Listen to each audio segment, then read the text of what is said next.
मिश्रा, बिहार सरकार का दावा है कि बिहार में शिक्षा व्यवस्था बेहतर हो रही है, लेकिन सरकार के ये दावे धरातल पर आते आते दम तोड़ ही देते हैं और अगर कुछ बचता है तो वो खोखले वादे और झूठे आश्वासन होते हैं। समस्तीपुर में कैसी शिक्षा के नाम पर छात्रों के साथ भद्दा मजाक किया जा रहा है, दिखाते हैं आपको इस रिपोर्ट में।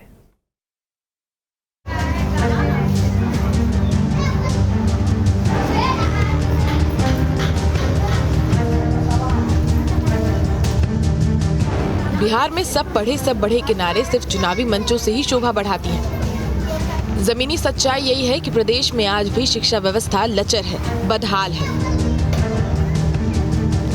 एक तरफ प्रदेश में बेहतर शिक्षा को लेकर केंद्र से लेकर राज्य सरकार तक लाखों करोड़ों के खर्च का दावा करती है, लेकिन ये पैसा कहाँ चला जाता है इसका अंदाजा तो शायद सरकार को भी नहीं है और न ही शिक्षा विभाग के अधिकारियों को है। आलम यह है कि छात्रों को पढ़ने के लिए एक अदद स्कूल भवन तक नसीब नहीं है। तस्वीरें समस्तीपुर की हैं, जहां 203 ऐसे स्कूल हैं जिनके पास ना तो अपनी जमीन है और ना ही अपना भवन। लिहाजा कहीं एक ही भवन के 2 कमरे में 3 स्कूलों का संचालन होता है तो कहीं एक कमरे में 2 स्कूल चलाए जाते हैं। पहली तस्वीर राजकीय प्राथमिक विद्यालय गंडक कॉलोनी मगरदही वार्ड 7 की है। स्कूल की अपनी जमीन नहीं है, ऐसे में रेलवे ने स्कूल प्रबंधन को 2 कमरों का एक भवन दिया है, जहां 2 शिफ्ट में प्राथमिक और मध्य विद्यालय का संचालन होता है। इस विद्यालय में 2 कमरे और एक एस्बेस्टस का बना बरामदा है। मॉर्निंग शिफ्ट में राजकीय प्राथमिक विद्यालय गंडक कॉलोनी का संचालन होता है, जिसमें क्लास 1 से लेकर 5 तक की पढ़ाई होती है। स्कूल में 163 बच्चे और 3 शिक्षक हैं। वहीं दूसरी शिफ्ट में राजकीय मध्य विद्यालय का संचालन होता है। इस विद्यालय में 150 बच्चे और 6 शिक्षक हैं। दोनों विद्यालय जो है शिफ्ट वाइज है और ये स्कूल की अपनी न भूमि है न बिल्डिंग है। वो रेलवे की ही भूमि है और बिल्डिंग उसी में चल रहा है। 2 ही कमरा है, उसी में जो है सो शिफ्ट वाइज स्कूल चल रहा है। कोई परेशानी तो होती ही है। प्राथमिक विद्यालय चीनी मिल है, इसमें 3 विद्यालय शिफ्ट है और बच्चे जो है 1 से 5 तक की पढ़ाई होती है। शिक्षक माने तीनों शिफ्ट में 2-2 शिक्षक हैं और सामान रखने या ये 2 शिफ्ट चलने से बहुत ही दिक्कत है। कोई चीज हम व्यवस्था से व्यवस्थित नहीं रख पाते हैं सामान। मेरे स्कूल में 2 रूम है, उसमें पढ़ने में दिक्कत होता है। मेरे स्कूल में बस 2 क्लास है, उसमें 1 से 5 तक क्लास चलती है। दिक्कत होती है पढ़ाई लिखाई में। छात्रों से खचाखच भरे 2 कमरों में पढ़ना और पढ़ाना कितना मुश्किल होता होगा, इसका अंदाजा लगाना कठिन नहीं है।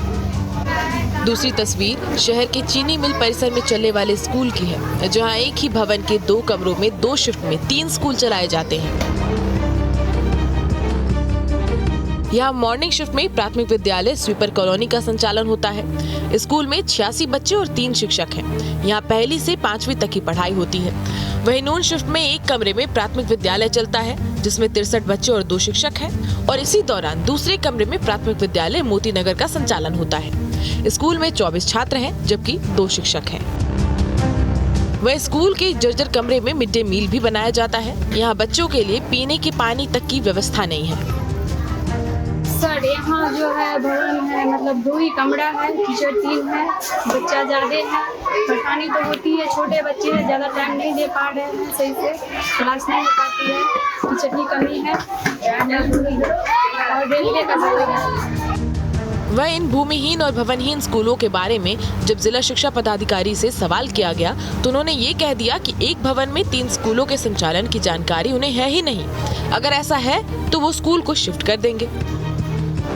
बच्चों को गुणवत्तापूर्ण शिक्षा मिले और किन्हीं को कोई सावधानी न हो, इसीलिए हम लोग निकट के विद्यालय में जितना जो हमारे ऐसे विद्यालय है उनके एकदम सबसे निकटतम विद्यालय में देते हैं। हो सकता है कि अगर जैसे आपने कहा कि 2 विद्यालय शिफ्ट हों तो उनके पास आधारभूत संरचना होगी।